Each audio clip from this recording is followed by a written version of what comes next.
Hello, it's me and Chapman, and this is the Tuesday Studio video visit. Thank you so much for joining me today. Today is maybe going to be a little bit different. I'm not really sure. Probably not. My first question today, it's like I always ask you all questions, but I don't. My first question for any artists or writers, musicians, however you participate in the arts, cooks, because you know I consider soup makers artists. Do you meditate? Do you close your eyes and breathe and go somewhere, or actually stay here? Do you actually stay here in the moment and set aside some time for you to go inward? And if you do, does it help your art? There was an article recently about meditation makes better artists or something like that. It's one of those endless articles on Facebook, shared from another art source. And I just was curious because it mentioned that, and I am someone who meditates and has meditated off and on probably since my early 20s, I guess. It's like taking vitamins, I remember, and it seems to make a difference, and then I forget, and then I need to do it again, and then I remember. But meditation does make me, I don't know if a better artist, but it makes me feel better as a human, and then that feeling better as a human translates into my art. So that was just a question for you all, for all the artists, writers, musicians, actors, creative people, soup makers. Do you meditate? And if so, what does it bring to you? What does it bring to your practice? What does it bring to your life? I'm just curious, and I thought it'd be nice to ask a question, so it'd be more of an exchange rather than me just, bad at you. And then in other news, maybe we could consider it a meditation in motion. You know me, the light's horrible in here, or the light's, yeah. So let's see how I can do this. My studio is a bit of a, you know what. So that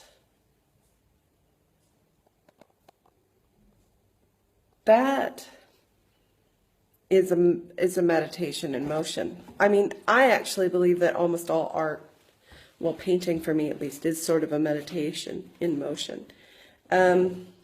What this is a piece of cardboard.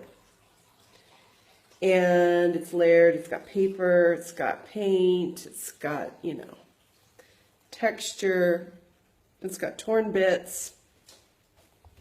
It can be folded up into its natural habitat. Here, let me show you. Oh, that's what it was. It was a shopping thing that I fished out of the recycling bin here in the studio building. So, because of the folds and the cardboard and the rigidity of it, it can stand up. So it could be a shrine for art.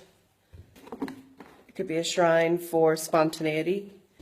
It could be just a great use of a piece of cardboard. But that's it. For those folks who have studied art, perhaps you had teachers that when you were first starting out, they made you use some like cardstock or paperboard or cardboard and paint an X on the back before you moved into, canvases, building your own canvases and all of that. The fancy stuff, the finer things. Before you did all of that, maybe you started working on paperboard or cardboard or bad paper. Here's another cardboard piece. I just wanted to experiment with that today. I just came in here and I thought, you know what? I want to paint on something that's not precious. I want to paint on something that has been discarded.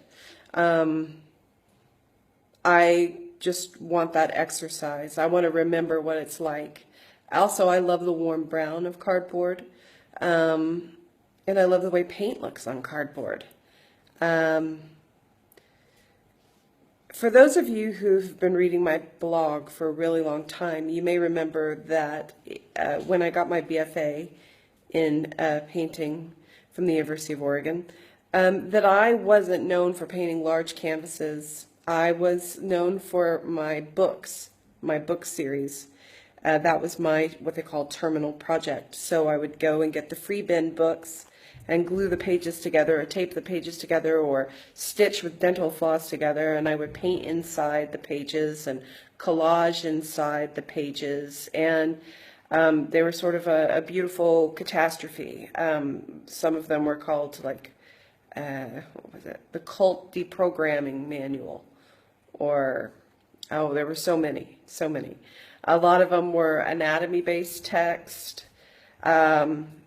It was a curious selection of books and subjects.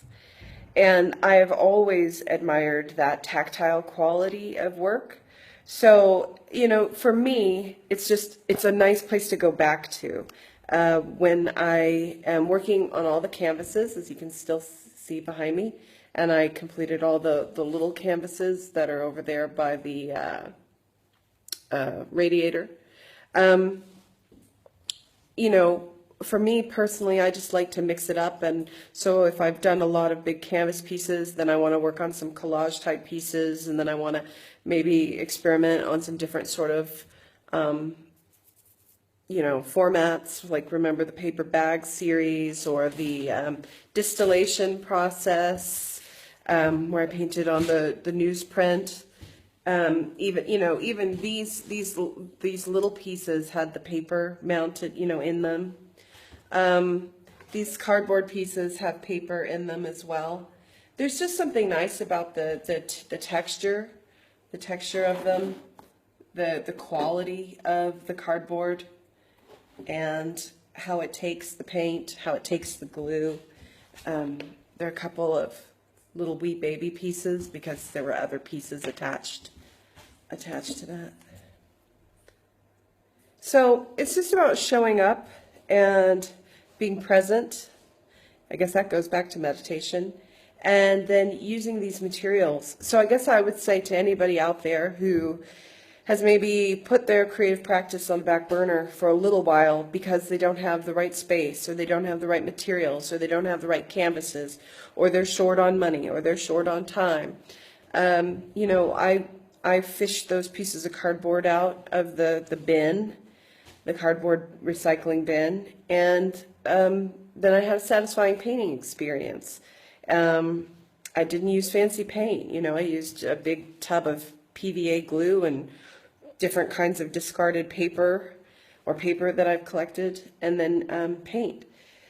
So whatever excuse or anything you've got going on, consider the alternative. Consider just using what you have on hand and having fun with it and being in the moment with it. Maybe all you have to paint on is newspapers, or maybe all you have to paint on is an old shirt, or an oatmeal container, or, you know, whatever it is. Why not paint on it? Who's telling you you can't paint on it? Are you worried about archivalness? Well, that's valid, but really in this moment, maybe it's more important that you just express yourself and not worry so much about all of that comes, all the stuff that comes next.